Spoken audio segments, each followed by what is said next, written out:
Et c'est Fanny Hersène, la directrice générale de Key-Watch, qui est avec nous. Bonjour Fanny Hersène. Bonjour. Merci d'être avec nous. La preuve qu'on peut innover sur des sujets tout simples, j'allais presque dire, comme celui de la dépendance, de l'assistance. Racontez-nous exactement ce que vous faites.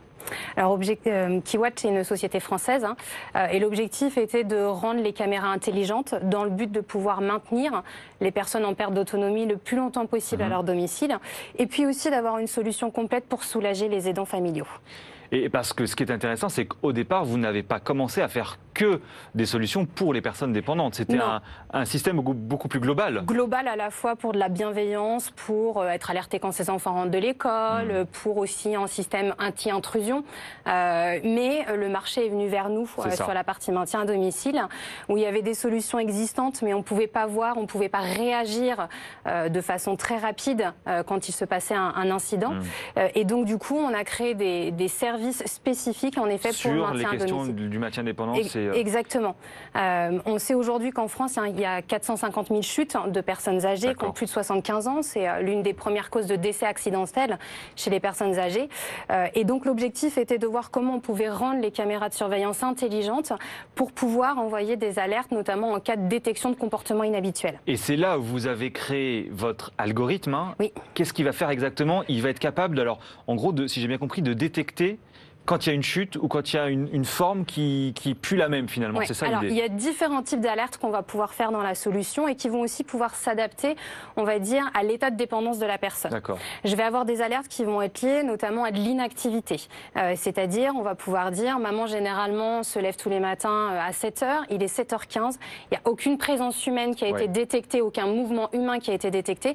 Dans ce cas-là, je vais envoyer une alerte aux aidants pour leur dire connectez-vous, j'ai une détection de comportement inhabituel.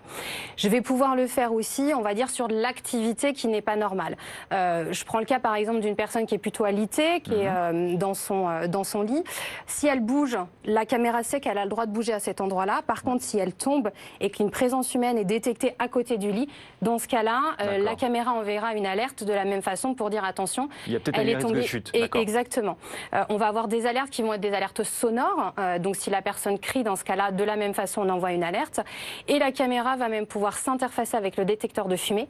Elle sait reconnaître son spectre sonore et si jamais une casserole a été oubliée sur le feu, notamment pour des maladies Alzheimer, le détecteur se déclenche. Dans ce cas-là, la caméra envoie une alerte. Ça a pris combien de temps pour développer tout ça? La société existe depuis 2011, on a eu 2 ans de R&D et on continue perpétuellement à sortir des nouveaux services. Et là justement, début septembre, on a travaillé dessus. On va faire de l'analyse, on va dire, donc là aujourd'hui on sait reconnaître un humain en activité, en inactivité, et là qui sera vraiment en position allongée sur le sol.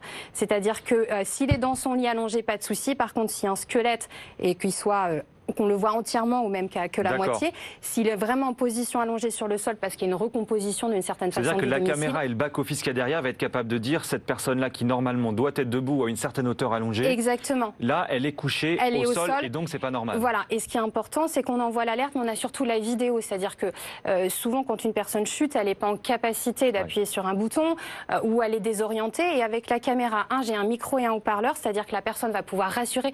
T'inquiète pas, maman, j'ai vu que tu étais tombée. Le SAMU va arriver et on a surtout la vidéo pour pouvoir voir et réagir et voilà, c'est ce qu'il y a de plus important. Et en un mot, rapidement, combien d'utilisateurs là pour l'instant? Alors aujourd'hui, on a 25 000 caméras connectées sur le territoire national. 25 000? Oui, 25 000. Et ça fait 2 ans que vous existez? Alors non, depuis 2013 de lancement commercial. D'accord. Voilà. C'est à peu près 300 nouveaux utilisateurs par mois, à peu près en moyenne. Et ça coûte combien? 9,90 € par mois sur l'ensemble des services avec un achat d'une caméra intérieure qui va être à 39,90 €. Il faut voir quand même une petite box Wi-Fi, une clé 4G, quelque chose comme ça. La seule chose qu'il faut, c'est en effet, il faut une connexion Internet, peu importe l'opérateur, box 4G, n'importe quel opérateur. Et ensuite, après, à distance, avec son téléphone portable, on voit, on est alerté. On a l'ensemble des services. Et ça s'appelle donc Key-Watch. Merci beaucoup Fanny Hersène, la directrice générale de Key-Watch dans BFM Live, 9h30.